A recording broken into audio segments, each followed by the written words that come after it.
Sudah bukan rahasia lagi bahwa musik rock selalu punya penggemar setia yang nggak pernah absen untuk nonton-nonton konser mereka. Dan perjalanan band musik rock sendiri selalu punya cerita yang menarik. Karena cerita perjalanan mereka semenarik itu, makanya beberapa dari kisah perjalanan band musik rock ini diabadikan menjadi sebuah biopik atau film. Berikut adalah biopik musik rock yang wajib banget kamu tonton versi Hai. Yang pertama, The Doors, tahun 1991. Film ini bercerita tentang perjalanan band rock The Doors yang terbentuk di tahun 60-an dan fokusnya ke perjalanan sang frontman, Jim Morrison. Jim Morrison ini diperankan oleh Val Kilmer dan ceritanya bermula dari ia sekolah di Los Angeles hingga meninggal di Paris pada umur 27 tahun. Selain itu, film ini juga mengangkat kisah perjalanan psikedelik dari Jim yang terpengaruh dengan narkoba, seks, dan kehidupan rock and roll beliau. Sebagai sang sutradara, Oliver Stone pun cukup baik dalam mengulik band rock yang ternyata sudah ia dengarkan sejak dirinya masih menjadi tentara di Vietnam.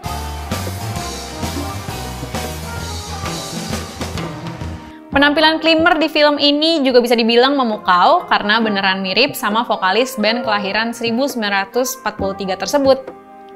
Film ini dibuka dengan situasi masa kecil Morrison yang melihat adanya seorang Indian kecelakaan di padang pasir, lalu langsung maju ke masa dewasa ketika Morrison muda masih belajar di UCLA dan bertemu dengan para personel awal dari The Doors.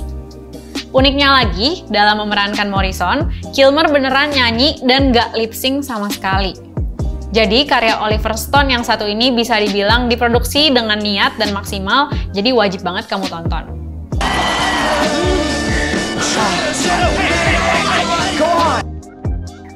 Kedua, ada Walk the Line di tahun 2005. Bercerita tentang perjalanan hidup musisi country dan rock atau yang bisa kita kenal dengan Johnny Cash, di mana Johnny Cash ini diperankan oleh Joaquin Phoenix, dan kisah film ini diangkat mulai dari Johnny hidup di pertanian kapas, Arkansas, hingga ia akhirnya terkenal dan bisa masuk ke label Sun Records di Memphis.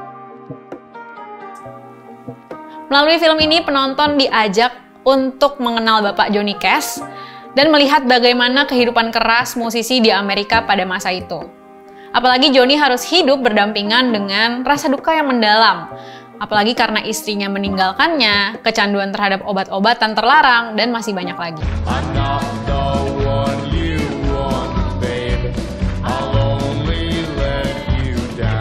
Walk the Line sendiri disutradarai oleh James Mangold dan berhasil mendapatkan beberapa penghargaan.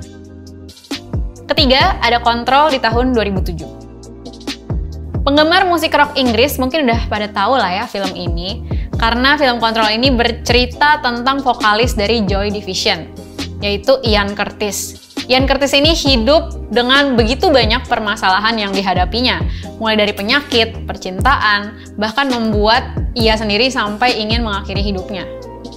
Namun meskipun mengangkat cerita soal musisi, film ini nggak serta-merta mengetengahkan dunia musik, namun memilih untuk secara perlahan masuk ke kehidupan Ian. Hal ini juga terlihat dari bagaimana film ini tidak terlalu menunjukkan proses meluncurnya Ian ke dunia musik, tapi lebih menonjolkan pergolakan batin seorang Ian Curtis yang waktu itu mengalami berbagai masalah. Film ini juga menunjukkan bahwa popularitas tidak bisa menjamin ketentraman batin dari seorang manusia. Meskipun Joy Division pada saat itu sedang menanjak karirnya, Ian kala itu sedang berperang menghadapi epilepsi dan mengurus wanita lain yang tiba-tiba muncul ke hidupnya. Turned on its side. A cloud hangs over me, marks every move. Deep in the memory of what once was love. Yang keempat, ada The Runaways tahun 2010. Bercerita tentang perjalanan band rock yang semuanya beranggotakan wanita yang namanya sama seperti judul film ini, yaitu The Runaways. Adapun film biografi ini diangkat langsung dari buku karangan sang vokalis asli, yaitu Cherie Currie, di mana Cherie Currie ini diperankan oleh Dakota Fanning, sedangkan gitaris dan vokalis Joan Jett diperankan oleh Kristen Stewart.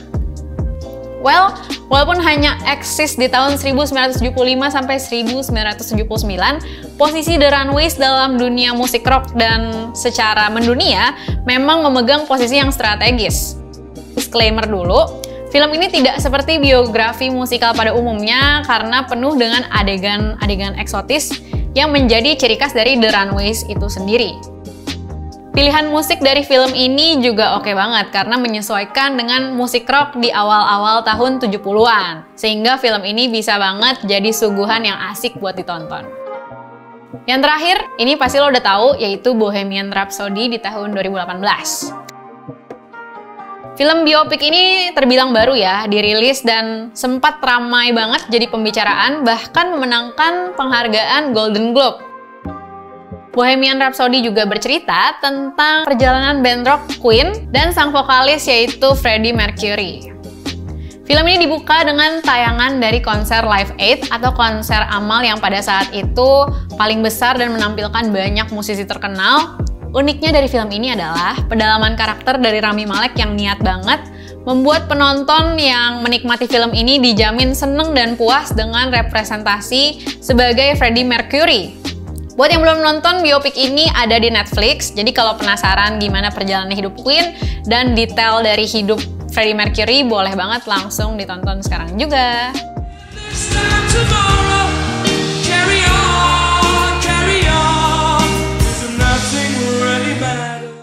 Kalau misalnya lo udah nonton semua, gue juga mau nyaranin dokumenter yang gak kalah seru, yaitu dokumenter yang membahas tentang penipuan yang berkedok festival nih, yaitu Festival Fyre Fest yang pada waktu itu sempat ngehits, dan kebetulan dokumenternya ada di Netflix sama di Hulu.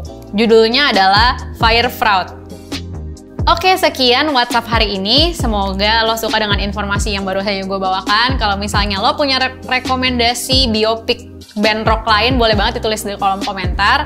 Kalau lo suka videonya, boleh pencet like, share, dan jangan lupa subscribe supaya nggak ketinggalan konten Hai selanjutnya. Dadah!